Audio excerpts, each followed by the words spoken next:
Ladies and gentlemen, we're going to start a little early today because we have a full agenda. Before I call up Pat Flynn to give the Invocation Pledge, it's my unfortunate duty to let you know that our beloved Dave Johnson passed away yesterday afternoon. Very surprised, suddenly and unexpectedly. Dave was an institution in this club, and his presence will be greatly missed.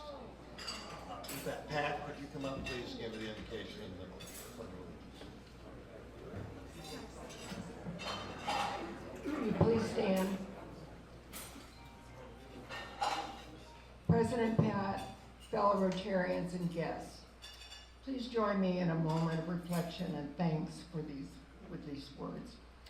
With our friends beside us and no person beneath us, with the bonds of Rotary between us and our worries behind us, with our goals before us and no task beyond us, with a thirst for knowledge and service to others, and a dream of a polio-free world, we are thankful for our Rotary friends and the meal we have just shared. Amen. And now for our pledge.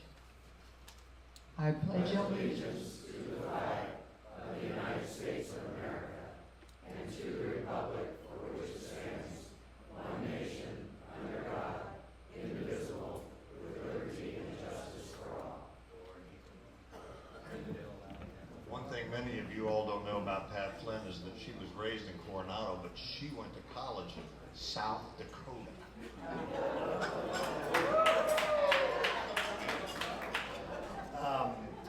Before we introduce our visiting Rotarians and guests, I need to inform everybody here that if you took a plate or dish to the concert Sunday night and you did not go home with it, it has been washed and cleaned.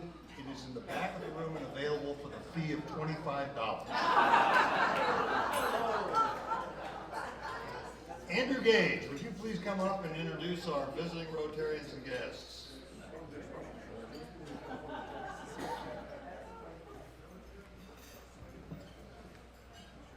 All right, today we have a photographer visiting from Encinitas Club, Kyle Thomas. Kyle.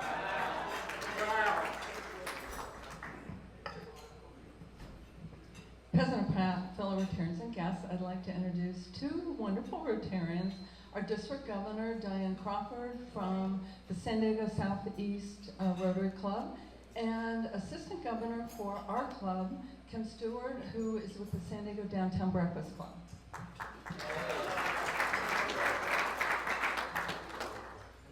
We also have another visiting Rotarian from Las Vegas, Nevada, Gary Voss. Hi, Gary. Hi, Gary.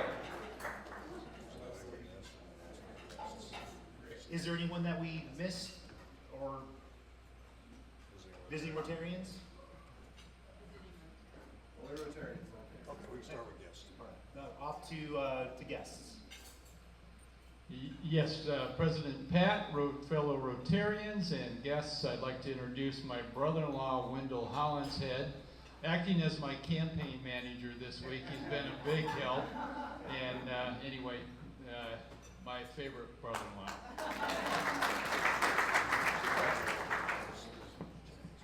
President Pat, fellow Rotarians and guests, I'd like to introduce my special guest who's being inducted today, Shannon Hunt.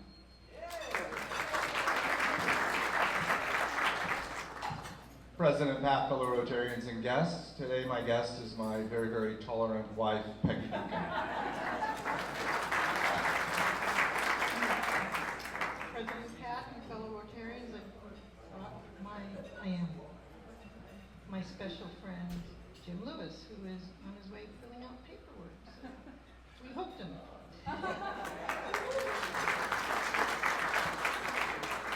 President Pat and fellow Rotarians, it's my pleasure to make my final introduction of Ward Wilson as my special guest, as we will be inducting him momentarily.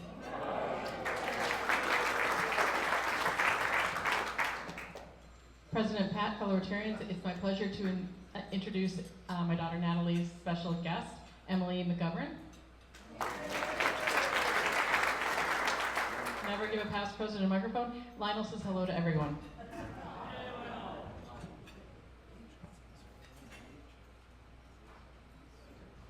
Thank you, President Pat, fellow Rotarians. I would like to introduce for the last time my special guest, who is also going to be inducted today, Melissa Crow.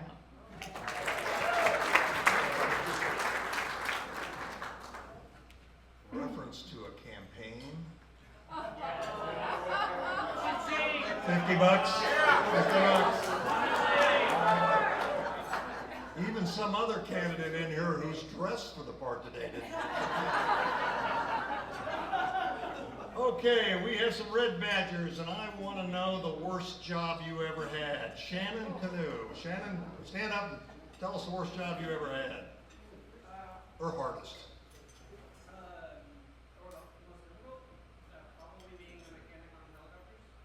Oh, very good. Mark Fleming.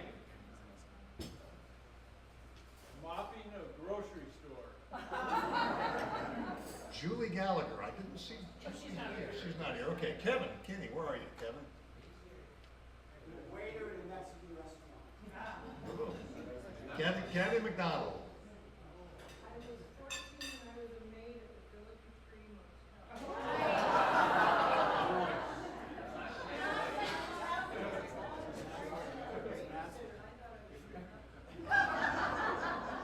Carol Young. Where are you, Carol? There you are. I was a sales rep at college at Broadway, and my first assignment was, unfortunately, I had to fit infants in shoes. Did I miss any red badgers? Tell me. All right, glad to hear that. Okay, so if we could have the announcements list. I just want to run through a couple of things very quickly, and then we're going to pass this off. Reminders, the International Golfing Fellowship needs some volunteers. You can sign up online. I've sent you that link. You can reach out to me and I can resend it if you don't have it. Mostly to be greeters. In addition, we're having an international hosting night where if you want to invite some of those folks to come have dinner with you or meet you for dinner, you can sign up for that online. It's a great opportunity to meet folks from all over the world. That's number one. Number two, next Wednesday is Coronado Rotary's first ever annual Jersey Day. In preparation for next Thursday, when the Kansas City Chiefs are going to beat the devil out of the Baltimore Ravens, and I'll pay $50 for that. So, wear a jersey for your high school, your college, your professional sports team, or any event that you want for next week.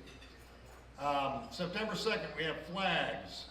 September 12th, we have a social at Virginia Bear's house. Virginia, where are you at? I saw you. Thank you for opening your house up again. If you've not been there, it's a great house for a party. It really is. We have an alternate meeting coming up next month, and if you are new to the club, a red badger, or you've been here for a year or two, you must come to this meeting. It's going to be your chance to find out what the mechanics are of how your Rotary Club works, and an opportunity to see if there's a committee that you might want to get engaged with. We're going to give a special presentation. There'll be great pizza. There'll be great adult beverages to imbibe in, and there'll be a chance for you to talk one-on-one with some of the people who are working these committees, and you can decide if you want to engage in them. And thanks for coming to that. It'll be really helpful. Last thing I want to do is announce that we have a new program we're starting. I'm going to give you a teaser today. I will tell you that it's called Christmas in October. There will be more on that in a couple weeks. And the last thing that I forgot to say is that today we are celebrating National Marshmallow Day.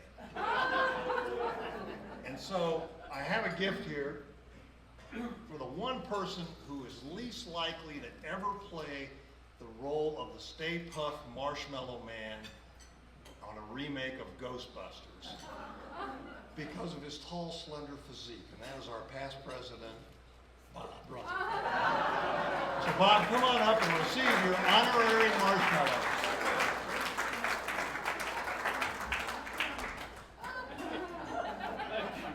President Pat, I'm gonna go find some hot chocolate.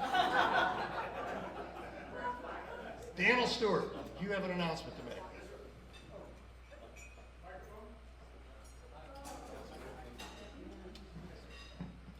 Thank you, President Pat. Just how many people here are familiar with the Avenue of Heroes here in Coronado?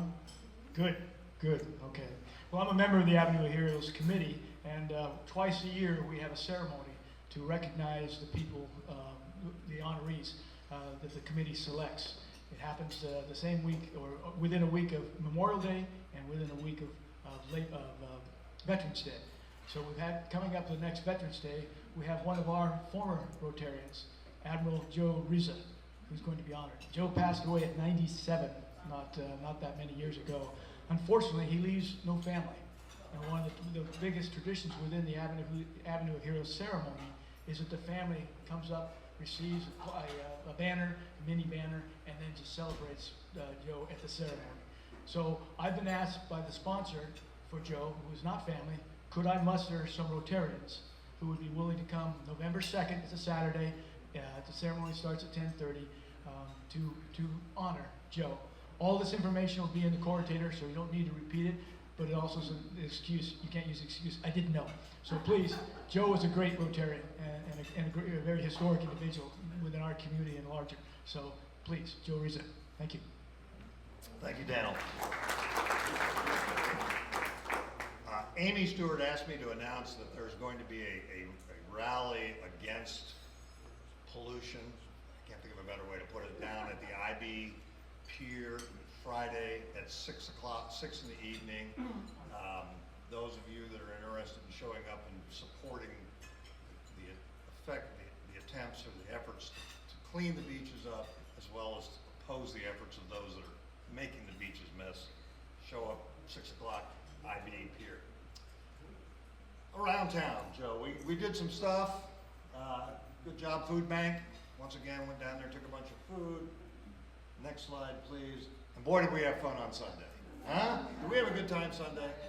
A lot of folks, a lot of food, a lot of good conversation. Had a number of people come up to me and express interest in Rotary after that. So it was a great bit of PR for us. Great work, everybody. It was a lot of fun.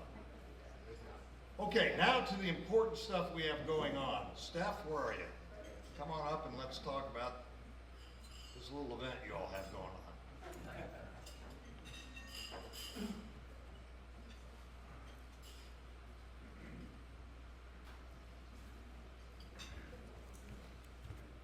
None of that is me.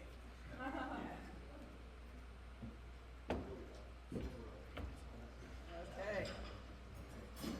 So Coronado Rotary, as you know, we have a wine tasting to end Polio Now coming up. We are trying to push our silent auction out to the general public. To that end, we are on Facebook, we are on Instagram. If you are on Facebook or Instagram, please like our posts, follow the pages, forward the posts to friends, post it on your own page. That would be amazing. Another way to get the public involved is we have these flyers. If you have a business or something, a business that you go to, and you could take one of these flyers, this QR code is going to take them straight to Bidding Owl, which is our silent auction. We also, you'll notice I've been bringing the poster. These are the amazing businesses that have donated to our silent auction. I'm sure you know these businesses get asked a lot to donate. They're always so generous.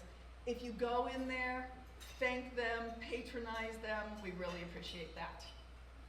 So on to what you can do.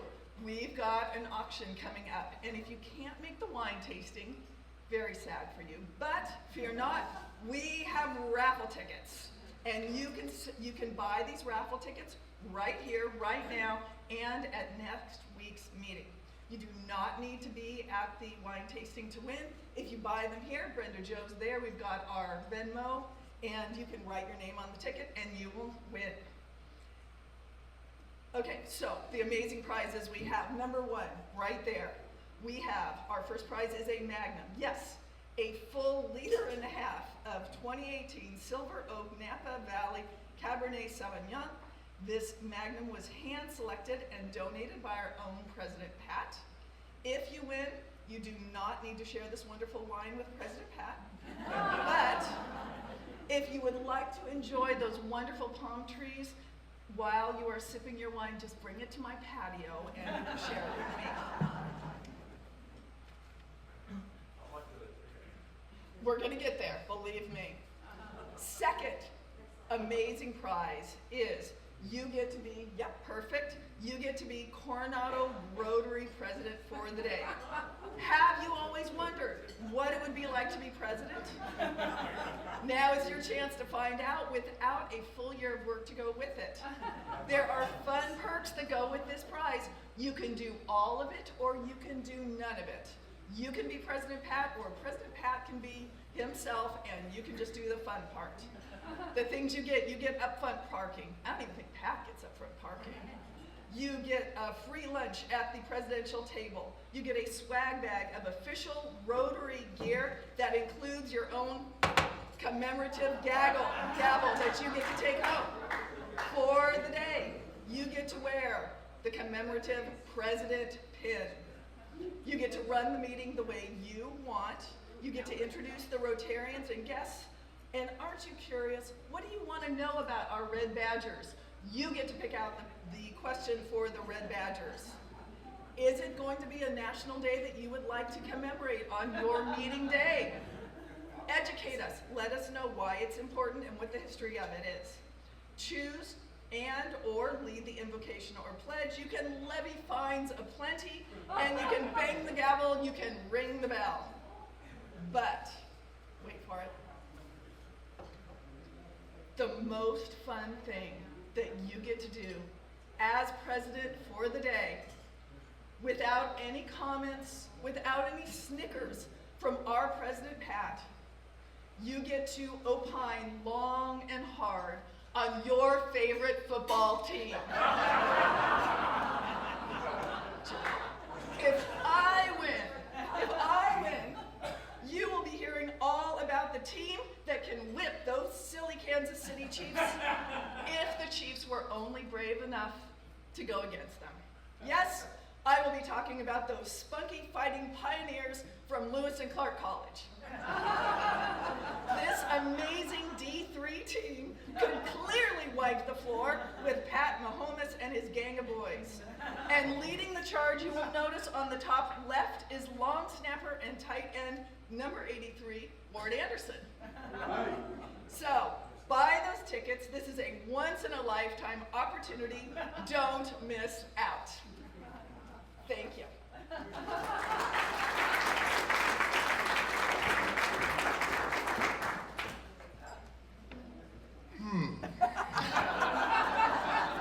What do you got to say about that? Maybe that wasn't such a good idea. Jean Marie, would you come forward and talk to us about EPN a little bit, please? Thank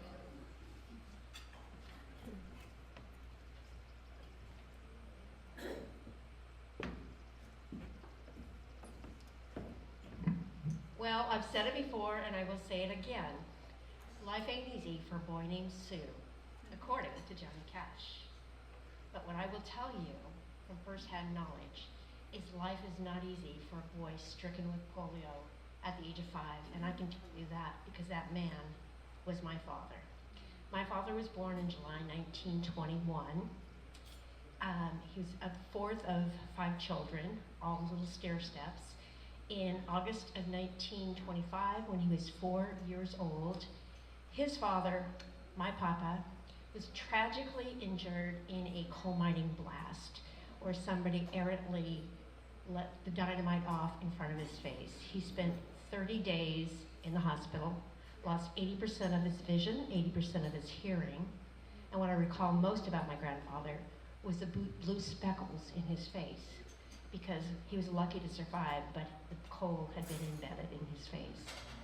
1 year later, when my dad was 5 years old, he'd been skipping and hopping and running and playing with his brothers and sisters the day before. He woke up and he yelled out to Papa, "Papa, I can't move. I can't move." My father was stricken with polio at the age of 5. He was unable to move his legs. They were more than a 2-hour drive from Seattle, Washington, which at the time, if you had a car, you could go to. They obviously didn't. And the only hope for him was Seattle Children's Hospital. So even though his family was very poor, living off the $30 a month disability that my papa received, a very benevolent family in Seattle, Washington, took my father in and shuttled him back and forth to Children's Hospital for almost 3 years, while he was very fortunate to receive what's called hydrotherapy. My father did recover from polio by the age of 8. However, he had never been to school. So as an 8-year-old, he was enrolled in kindergarten. Now, you know, kids can be cruel, especially in small town Selleck, Washington. And nobody wanted to play with him. He was called Peggy, for peg leg. And so the only friend my father had was Charlie Ishmaru, who was of Japanese descent.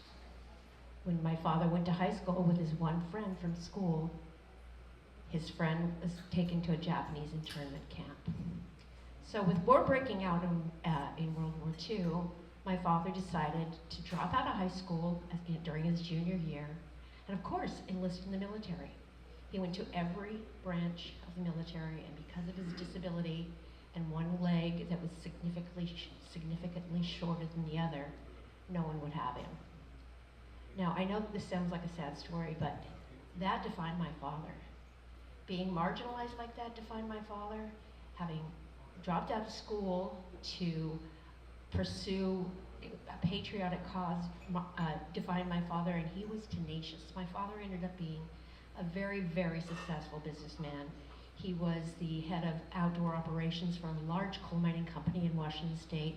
At the time, that coal mining company was the largest landowner in the state of Washington, second only to Weyerhaeuser. And my father managed all land operations. My father also had a passion for anybody who was marginalized. He became a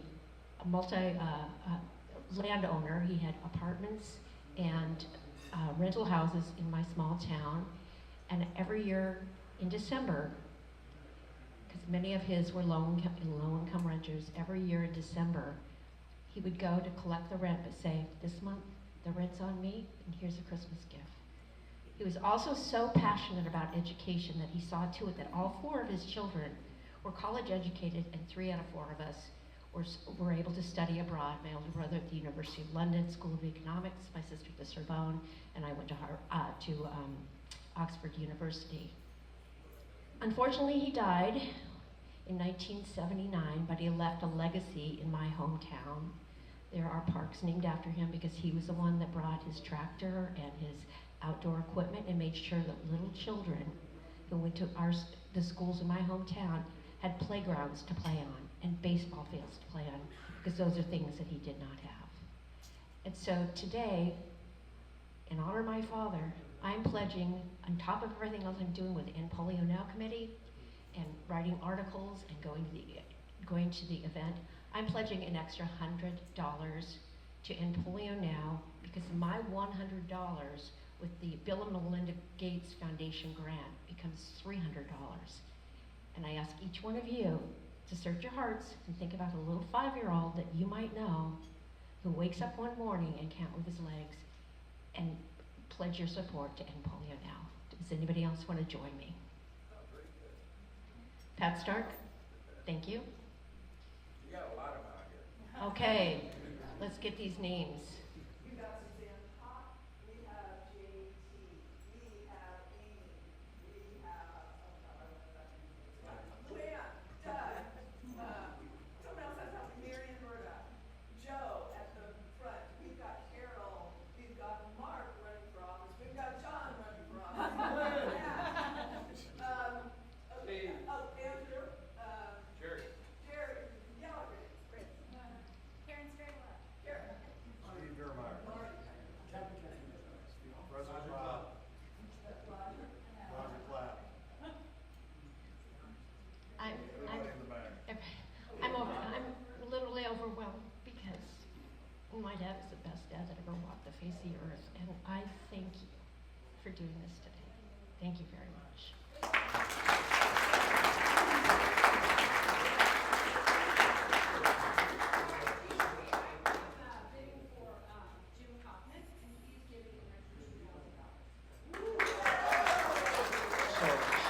So Sarah, I think you were trying to keep a list of names. If you didn't hear your name called, or maybe you were concerned it didn't. Sarah, if you can have, and Brenda Jo, if you could just have the list over there when when you leave, sign in there, and then we'll be able to send you a bill appropriately. Thank you very much, Jean Marie. That's very touching, and that's a great story. Should inspire all of us. The next thing should inspire us also, and that's the opportunity to bring in new members. So if I could have Karen and Bob Ruthorford to come up, and Madam Mr. Governor, if you would like to join them up here on stage, and then you can call your folks up, and we'll just have a big crowd up here without me, and I'll let you all do this induction ceremony.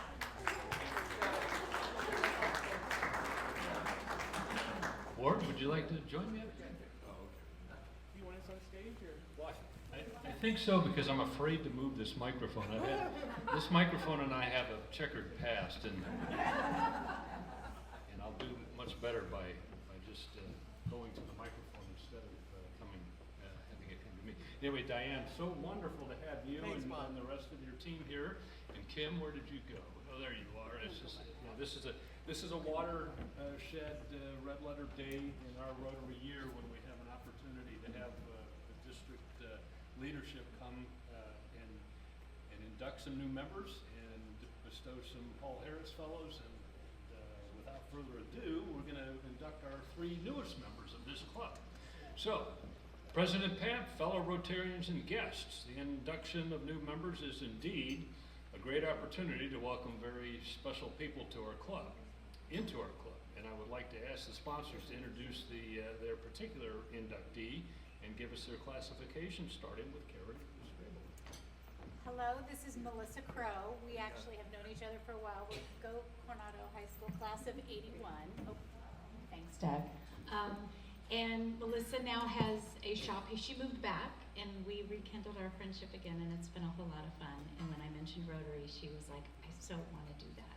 So she has a shop in town called Fair Trade Decor, right by the movie theater. Got to check it out. Anyway, I'm thrilled to have her here as a new Rotarian. Very good. Welcome, Shannon. Melissa, and now Luann Miller. So it's my pleasure to introduce Shannon Hunt. Shannon and I met when I was at the flower show, and we had the CCAT training there with the Rotary curtain or whatever that said Rotary Club, and she was so interested because she grew up serving. So her classification is healthcare. She's a nurse for Scripps. And I can say I've already checked off for Red Badge joining the committee because I've had her on the CCAT committee. I didn't want you to be separated from the crowd here.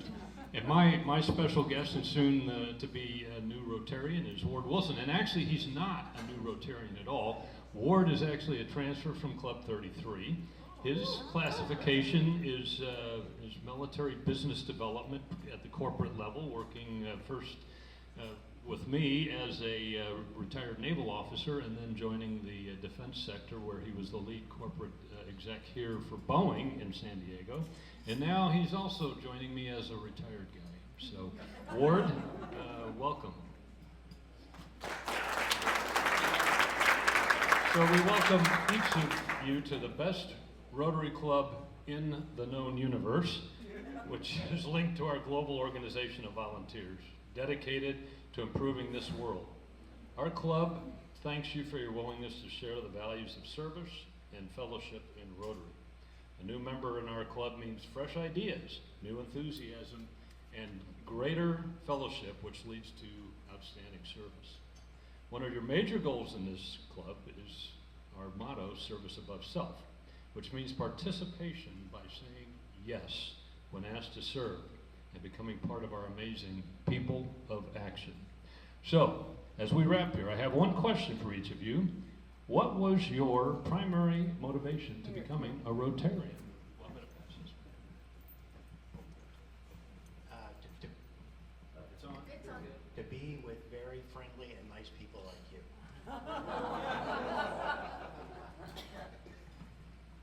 To actually give back, pay forward, and be with a group that has such a great reputation. To have the opportunity to grow professionally and personally within the community and have the opportunity to serve with others like-minded. Here, I'll take that. Excellent. Okay, it is with great pleasure and on behalf of our board of directors and all of our members that we welcome each of you as our newest members to the Rotary Club of Coronado. Sponsors, please present your new Rotarians with their pins.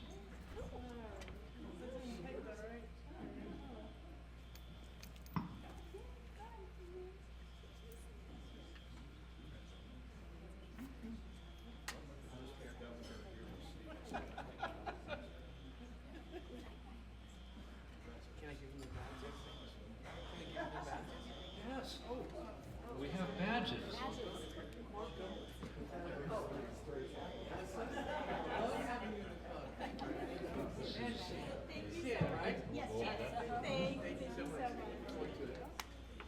All right, and the final step, will all of you please stand and give a warm welcome to our newest Coronado Rotarians.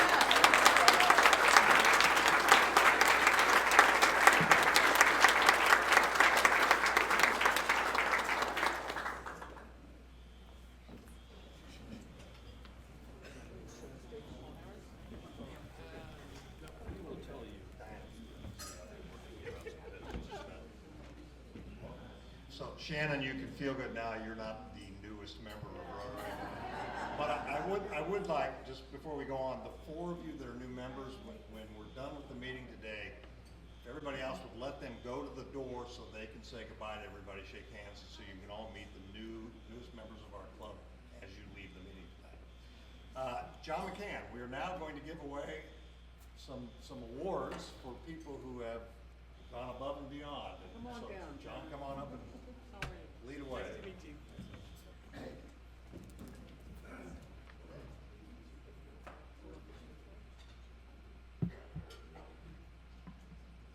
Dear fellow Rotarians, so today we're going to gather to honor our distinguished members with the Paul Harris Fellow Recognition. So who was Paul Harris? Harris founded Rotary in 1905 with 3 business associates.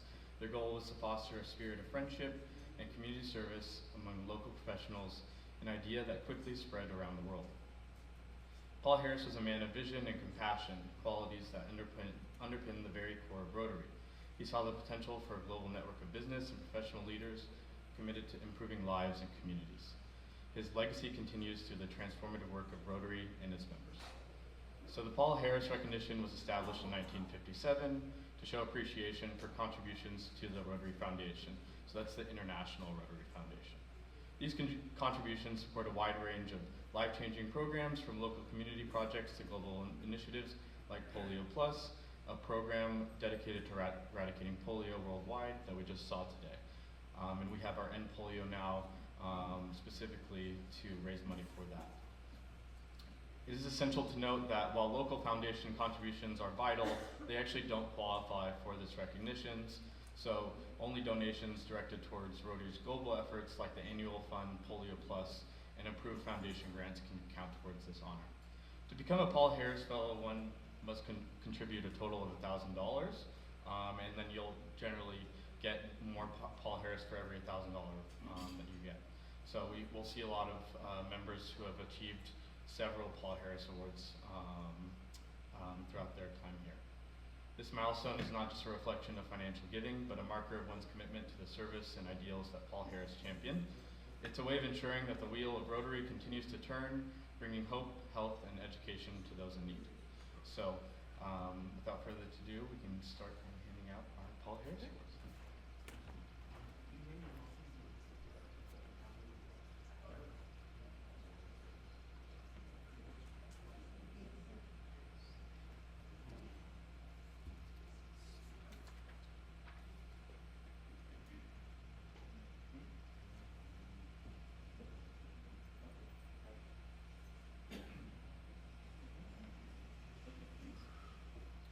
So we have a pretty big list of people who are going to be recognized today. John Harbin is our first one with the second award.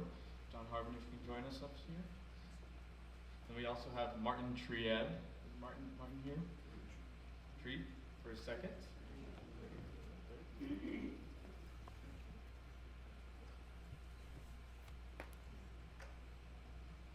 And next we have Virginia Baird with her second. Marty Tree with his third as well. So we have Marty as well, this is third as well. Wait, this is Virginia.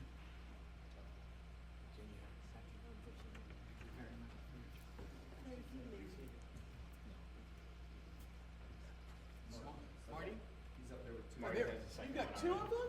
Yeah, got a second and a third. Oh, nice. I'll trade you. Good job. Nice. I didn't get that. With their fifth, we have Marvin Hines and Heidi Nevitt. Fifth.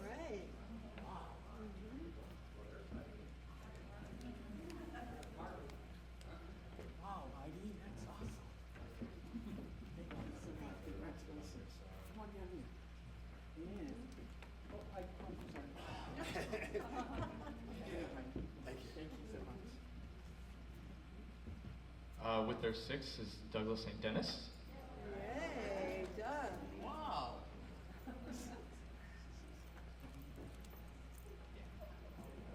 With their seventh, we have Dan Orr.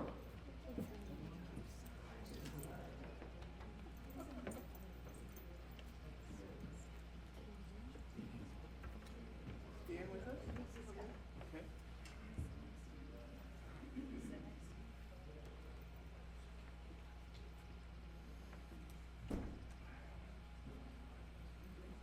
Dan, you couldn't leave without this. My grandmother's slow, but she's 92. You stay right down there, Dan. Enjoy you down there.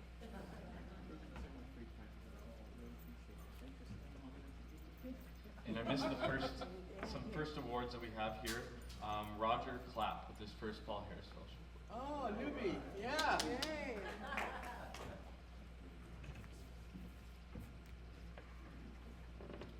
Next we have Jessica Cunningham.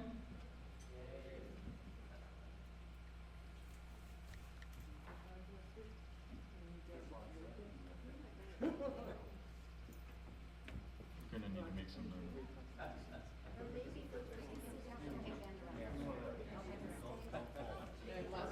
Someone wants to come in the front. Jessica Cunningham. Jessica. Thank you. Appreciate it. Thank you. With their eighth, we have John Duncan. This is the eighth. Two, John. Wow. Thank you so much for all your contributions. With their ninth, we have Luann Miller. Luann, come on. That is awesome. Thank you. Another ninth, we have Tom Edison. I'm going to stay right down here. I'm coming to you, Tom. I'm going to stay right down here. How's that? This is Tom's ninth award. Thank you, Tom. Thank you very much. Is that everyone? We have one more who has a major donor award as well, and that is Chris Grant. Woo! Yeah! Look at all this stuff. Come on, Chris. Good. Wow, this is a lot of stuff. Thank you so much. Get a picture. Behind you. So you can take a picture. Come on. Can we get a picture? Come forward. Yeah.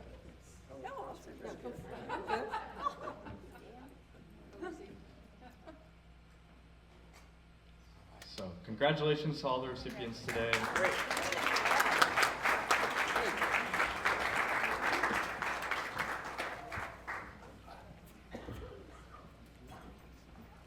Thank you, John, and thank you, Rotarians, for your service above and beyond to people of the world.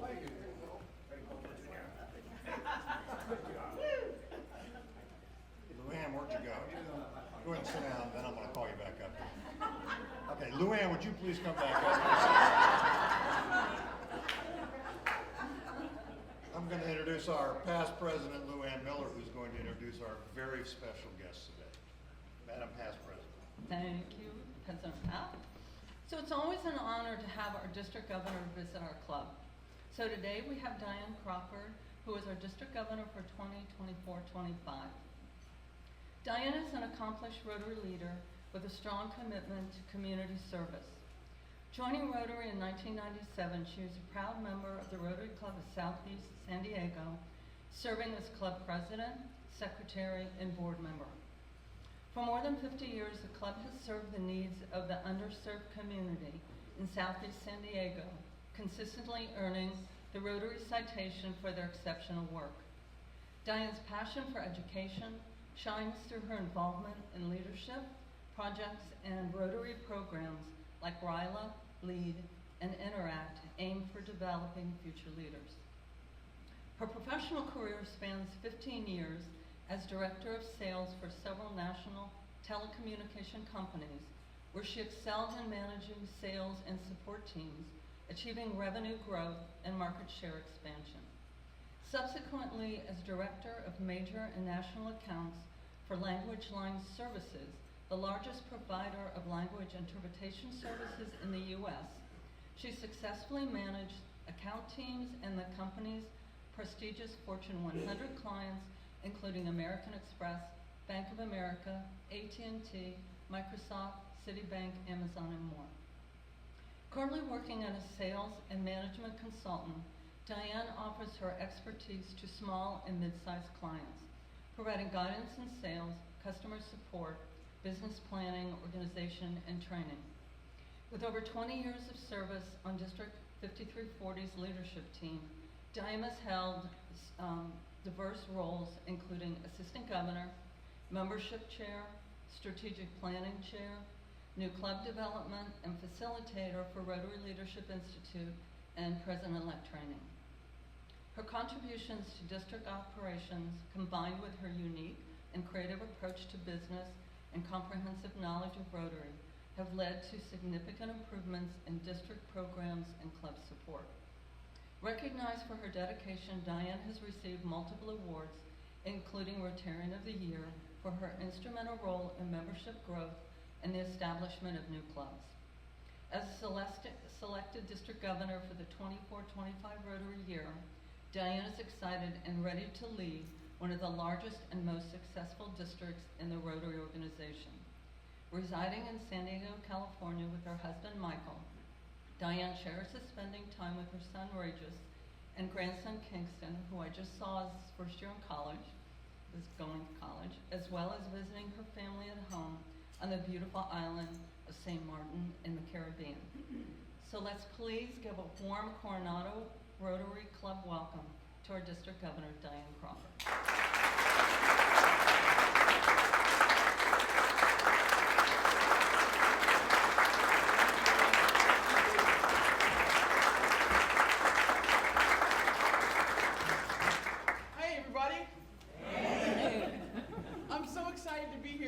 Some of my old friends. This club has been a jewel of this district for so long, the club that we look up to, that we want to be when we grow up.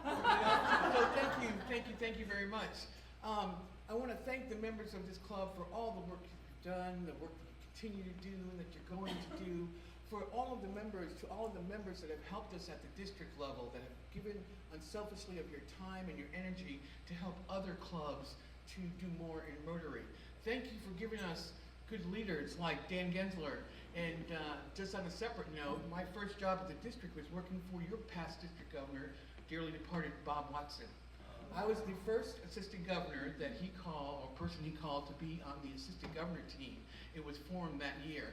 He had no idea what the team was about. He tried to explain it to me, and somehow at the end of the conversation, he said, "Do you think you want to do it?" And I said, "Yeah." And so I did. So I was in those meetings with him as he launched that and crafted that idea about Rotarians at work. At first, I'm going to tell you, I didn't think he had a chance to pull it off. I really didn't. It was such a huge idea, but he was really focused on making sure that that happened. And I watched him develop the whole idea to make sure that one day a year, Rotarians were out in the community, showing the community what we do, and that's serve, doing projects all over the place. Little did he know that that thing would spread like wildfire, and it's it's a project that is done all over this country every single year. the power of one person, one idea, one person that has a desire to do something greater than himself. As you heard, I'm from a little island in the Caribbean called St. Martin. It's half French and half Dutch. Does anybody know it? It's a very small island. And I wanted to tell you that to tell you a little bit about myself. I've always been around service my entire life. My dad served in the French military for 10 years, and then for 30 years he served on the police force, the last 10 as chief of police. The main street in the town is named after him, so every time I'm driving down the road, it's kind of hard to forget all the things that he did for the community. It's a lot of pressure, let me just tell you. He decided that it wasn't enough to just be chief of police. He created programs where he could take young men off the street and teach them about serving the community either as firemen, EMTs, police officers, or something else in the government versus just doing nothing, basically is what they were doing. But my real, true inspiration is my mom. She raised 7 of us by herself, working sometimes 2 and 3 jobs to keep food on the table and a roof over our head. She brought us from St. Martin to Connecticut when I was 3 months old because she wanted us to have the ability to go to a better school, and she needed to have the ability to work a better job. She didn't really like it here. She worked her fingers to the bone. She didn't like the cold. She missed her people. She missed the island. She really wanted to go back home. And over the 25 years that she spent here, she was constantly telling us, hey, as soon as the last one of you graduate, I'm out of here. We heard it 1,000 times, and we just laughed because of course she's not going to leave us, no way. Well, a week after my sister graduated, she was standing at the door with a suitcase in one hand and a one-way ticket in the other. And she was gone, leaving us standing there like, did she just leave us? Yes, she did. It wasn't like she didn't give us advance notice, right? Because she had worked so hard as I was growing up, that's all I remember. I don't remember her doing a lot of fun things. She was always, always working. I thought she would go back to St. Martin and put her feet in the sand and grab a drink with an umbrella in it and relax. That's not what she did. The minute she stepped off the plane, she threw herself into community service because there were a lot of things going on there, a lot of elections going on, issues with healthcare, issues with education, all kinds of things happening. She could have just said, okay, somebody else will deal with it. My mother, as I said, she was my true inspiration. She spoke 5 different languages. She was the assistant to the mayor for 15 years, so everybody knew that if you wanted to get his ear, if you wanted his attention, if you wanted something done, she was the one to start with because she would get the message to him. Because she spoke 5 languages, the illiterate people of the island or of the community would constantly come to her to translate, to interpret, to write their letters, read their letters, advocate for them if they were going in front of a judge or their landlord or whatever it might be. And she never turned anyone away. Never, ever did I see her turn anyone away. So when she passed, I had the job, I was voluntold that I would be the one to write the obituary. And you know, living out here in California, I talk to my mom all the time. I consider us very close. I'm definitely her favorite. I knew that. So I thought I knew everything about her. But after she died, in the week between when she passed and her funeral, so many people would come to us to tell us stories about what she did for them. She started the first Lions Club, the first Seniors Club. She advocated and funded, got the funding for the first cultural center in the community where they could come together and celebrate and meet and just be a community. She advocated and funded most of the soccer fields and the playgrounds that are there. When she saw the kids wandering aimlessly during the summer because they weren't in school, she started a drum and bugle corps to teach them the discipline that they needed to be in a drum and bugle corps, and then traveled with them through the summers on the East Coast, up and down the East Coast, taking them to march in small town parades so they could see the rest of the world, know that there was something outside of St. Martin, and just to give them something to do. She started the Men's Fellowship. She was very heavily involved as a devout Catholic with the church. She went with the leadership to have a meeting with the Pope. And I'm like, the Pope? When did that happen? Why didn't I know this? You know, when you're talking to people on the phone, you think you're listening, but all you're doing is hearing. So many things I learned as people stopped us in the street and in the store, came to the house to tell us how she changed their lives, how she touched them. It was just really very, very humbling, very humbling. So as I was putting all this together, I remember the time when she called me and she wanted to tell me that she was getting an award from the government. And as in all in our conversations, she was never big on details, and I was never big on asking any questions. I would usually say, oh, that's nice, Mom, make sure you send me a picture. So that's exactly what happened when she told me about this upcoming award. And a couple months later, I get an envelope with newspaper in it. It's written in French, and her picture is on the front page receiving this award. Now, I don't read French, and I speak it really badly, so I just put it aside. Remember, I work for a translation company, a language company. All I had to do was walk down the hallway and ask somebody to translate it for me. It would have taken 5 or 6 minutes. Instead, I put it on my bookcase. It stayed there, collected dust, never did it, finally put it in a file and left it alone. As I'm going through the paperwork about her life and all of the messages and the things that she had done that people had sent me, I found the newspaper article. The English translation was in it, and that was the first time that I read it. And it described the fact that my mother was receiving the highest honor that the French president could bestow on a private citizen. It's called the Order of Merit. It was for her contributions to her countrymen, to her fellow community, to how she uplifted them. And I didn't know anything about that. And I felt, I can't even begin to tell you how I felt. I feel that feeling right now. Somebody shouldn't have to die for me to know who they are. I thought this woman who I knew so much about, I thought I knew so much about her, and I really didn't know anything. This was somebody totally different that I had never met. And I was at once so proud of her, and also so ashamed that I did not ask more questions. So many lessons in just that one experience, that there's a difference between listening and hearing, that you need to be present when people that you love are sharing things with you, that you need to be engaged in their life and be, concerned about what's going on. It's not always about you. So anyway, that was a rude awakening. Fast forward to a week later when we had the homegoing ceremony. It was a rough day for all of us. I'm in the middle of the family. I'm always the one that's keeping everybody up, so I get, again, told that I'm going to speak for the family to give the thanks. It was a rough day. I can't tell you who I was sitting next to. I was there in body only, and I stared straight ahead for the next 3 hours as even more accolades and remarks about the things that my mother did that I hadn't even heard before kept coming from the people that stepped up. When it was time for me to say thank you for the family, I walked up to the stage, walked up the steps, made a right, and stepped up to the podium. And what I saw when I looked out took my breath away. It was a sea of people, as far as you could see. Every seat was taken, standing room only. There were 2 large tents on either side of the church for overflow, and they were overflowing. Out straight towards the church, where the big doors were open, the people were in the street. They told me there was almost 1,000 people there. At that moment, it seemed like 1,000,000 to me. They were rich, they were poor, they were black, they were white, they were young, they were old.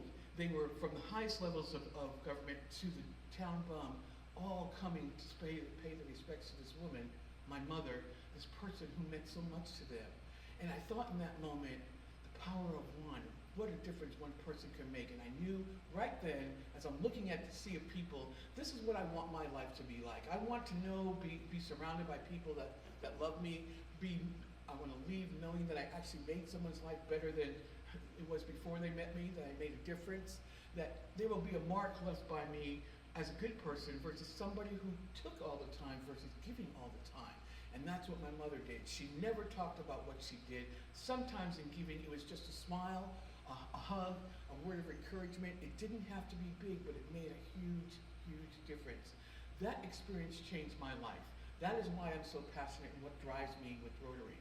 So I came back to the U.S. I'm going back into my life, and I start doing everything Rotary.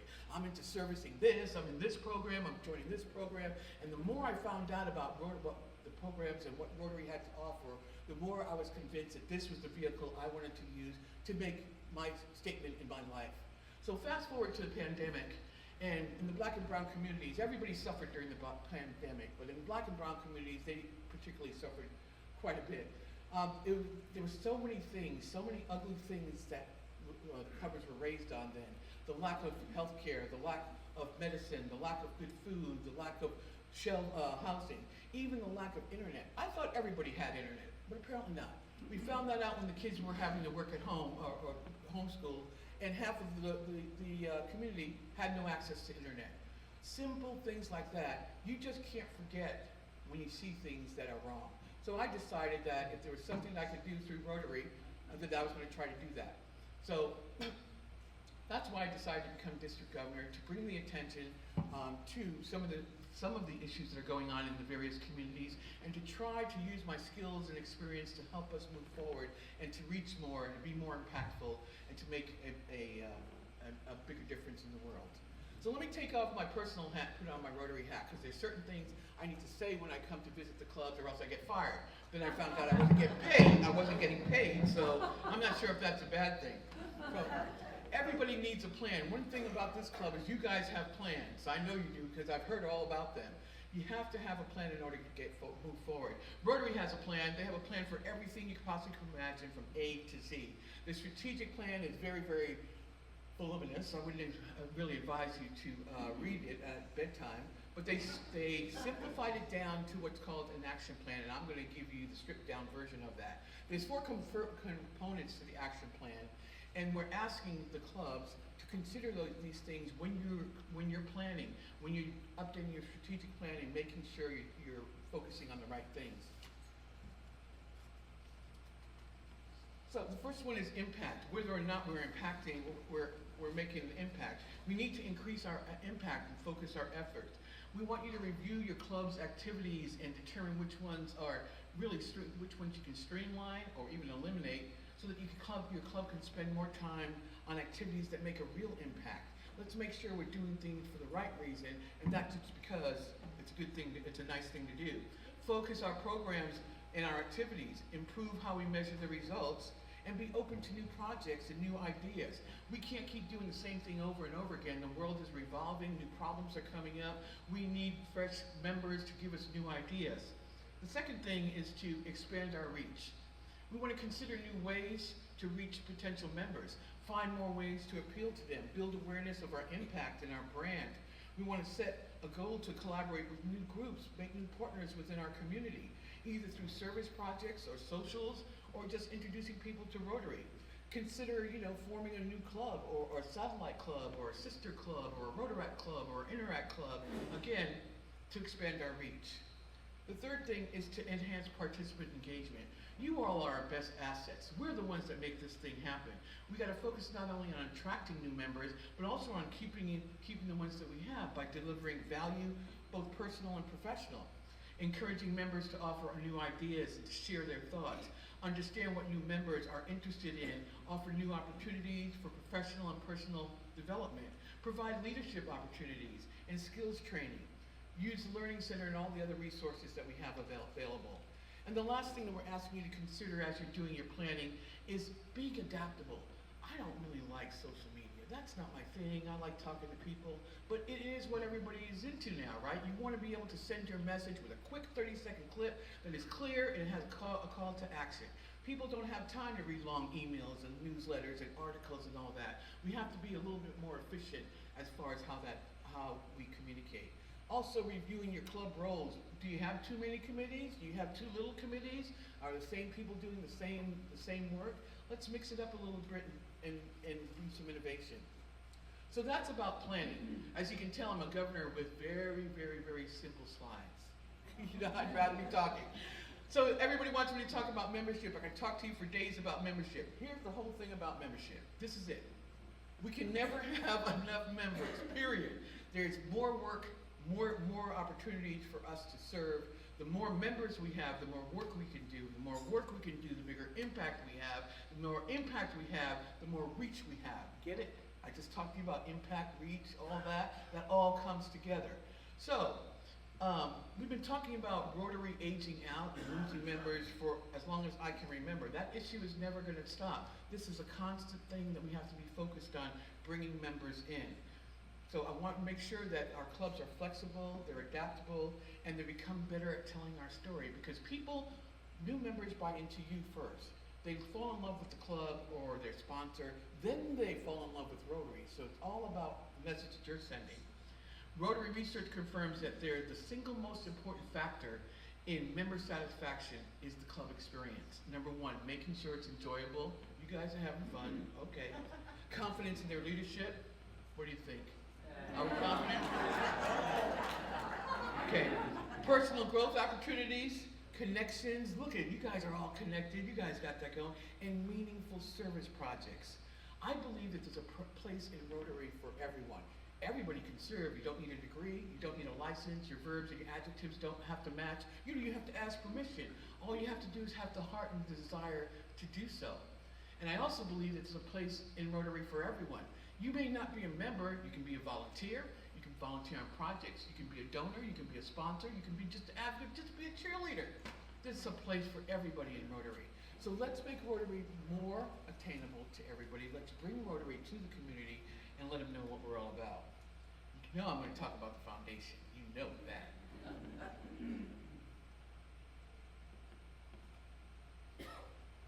So, the foundation. Thank you so much. We just saw what happens when you all donate to the foundation. Not only do you get recognized for your donations, but now we can do even more projects than we ever did before. If the foundation is the engine that powers Rotary, then we are the drivers, and without each other, it can't be done. Our foundation for 14 years in a row has been rated 4 stars by Charity Navigator. That's the highest rating that you can achieve as a foundation. We're doing good in the world. It's why Rotary has such great credibility.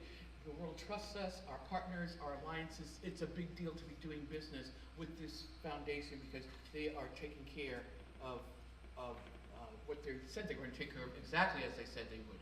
94% of all of the donations that go into our annual fund come back to us in 3 years for us to use in global grants.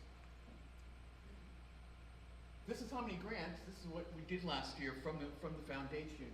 We funded 1,100 global grants, that's around the world, 470 district grants for $27 million, and 324 disaster grants for a total of $8 million. But this is what is amazing to me.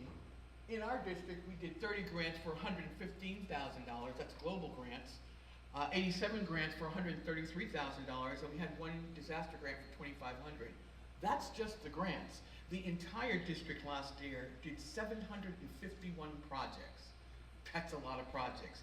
Extrapolated, it was a total of 11,300 volunteers participating in those projects. 66,000 hours of volunteer services we gave to the communities for free, totaling almost $2 million.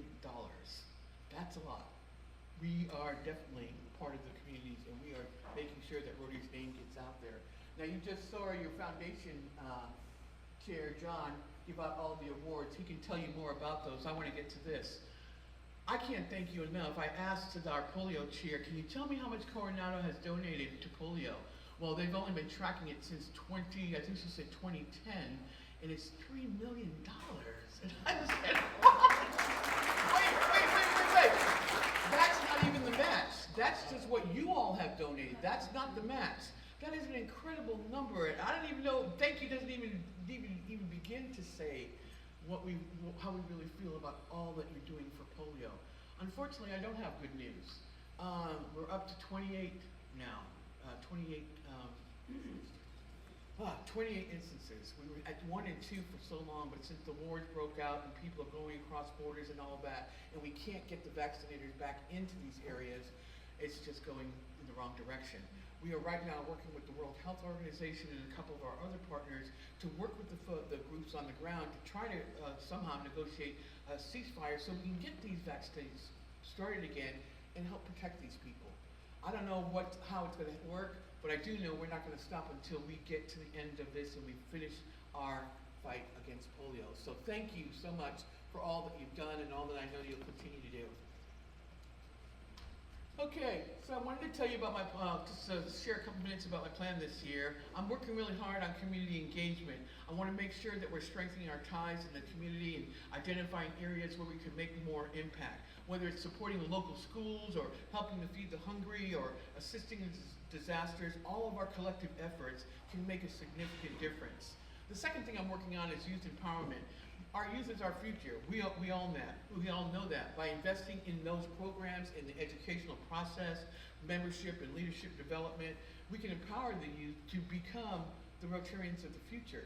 This is what we do. We should have a clear line from Interact to RILA to Rotaract and then into Rotary. We don't.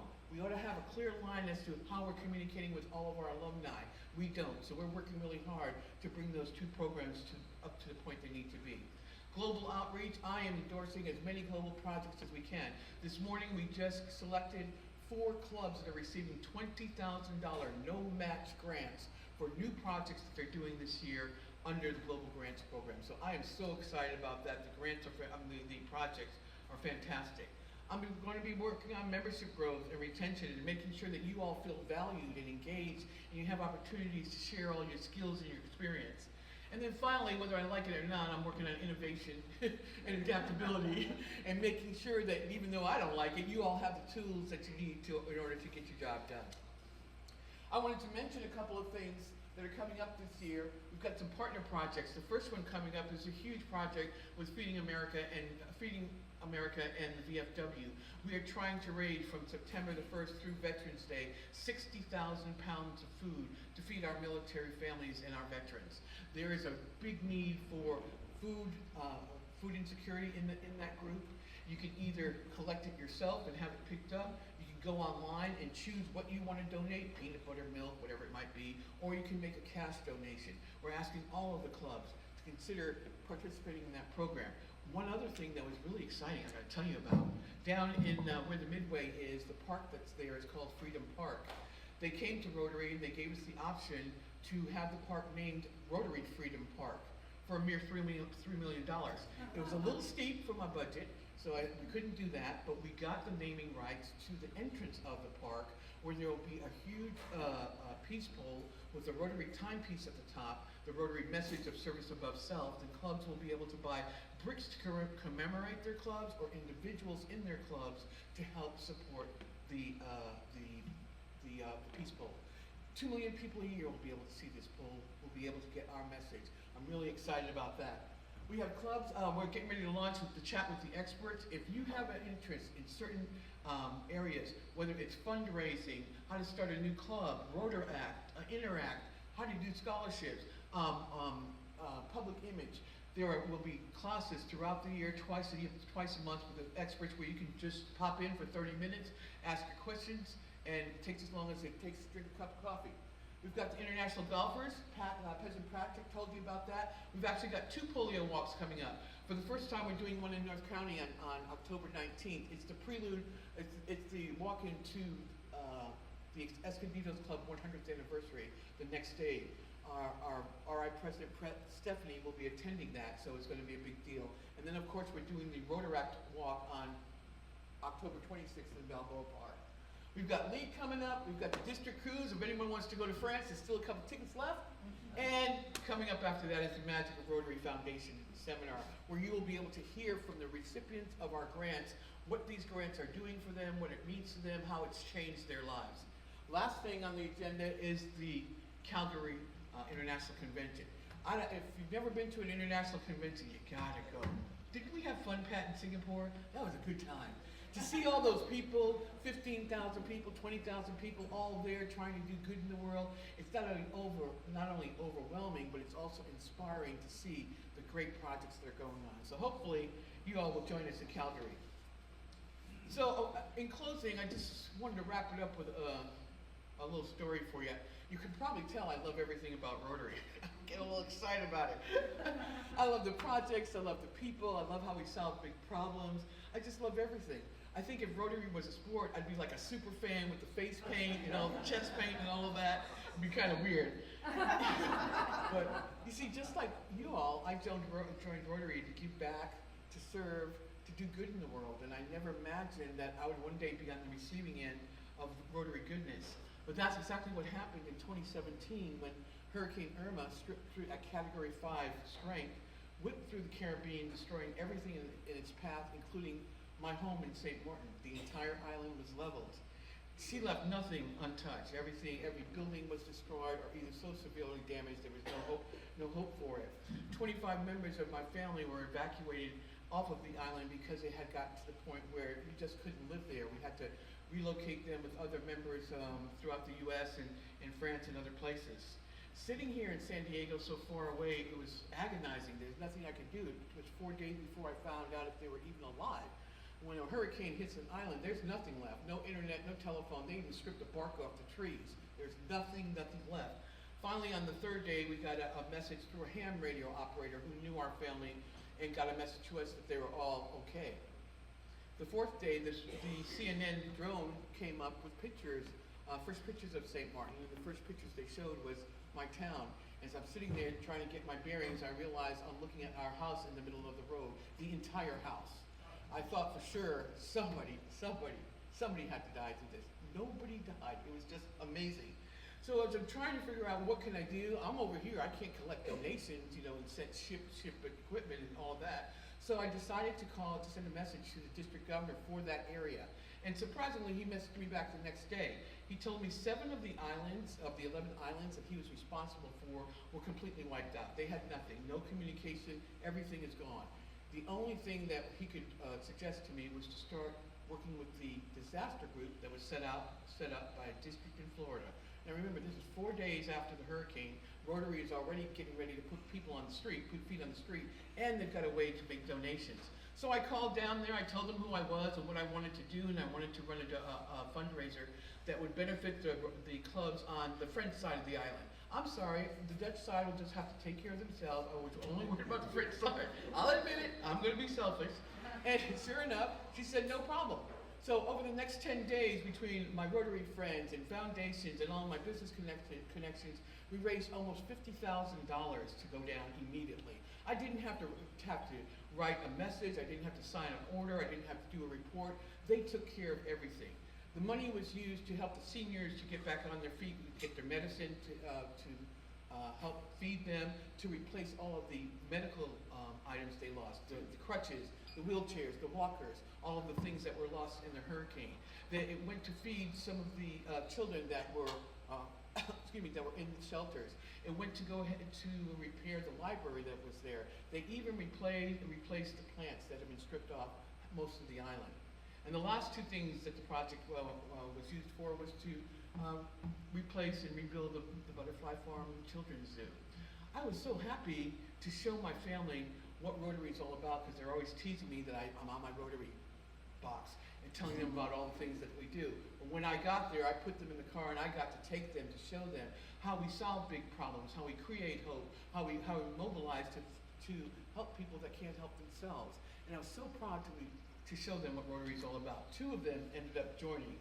About time. About time. I want to say to all of you, I want you to remember why you're doing this. I want you to remember that you cannot ever underestimate the impact of one when there's a desire to make something happen. You have to be loud and proud about what we do. We are so good at service and terrible at telling our story. When you hear our story about how we save lives, we create opportunities, we open doors, we solve big problems, who wouldn't want to be part of this whole organization? But we got to get better at telling that story. In January, when I was at District Governor's School, they unveiled our new theme, which is the magic of Rotary. When I first saw it, I thought it was kind of hokey. The magic of Rotary, we're in Disney, it sounds Disney-like, I'm not sure if I like it. But after coming back and working with all the committees and working all the people, one day it occurred to me that we are the magic of Rotary. It's us that's making it happen. The foundation can't do what it does without us, and we need to remember that. We are doing some fantastic things. If you truly believe in what we're doing at Rotary, then tell everybody you know, tell your family, tell your friends, and invite them to join us. They don't have to be members, just come on out and help us make a difference. Thank you to the Rotary Club of Coronado again for all you've done, all you continue to do, and all I know you're going to do. I'm so excited to be here. Thank you very much.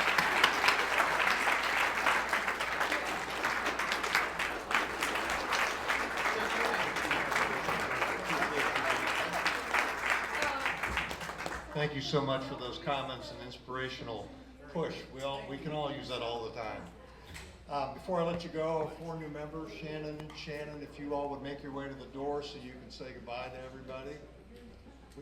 I know we have 2 new Shannons. Shannon, come on over here and stand up there at the front door. Everybody will want to shake your hand and meet you. Please keep Dave Johnson in your thoughts and prayers this week. See you next week. Have a great week.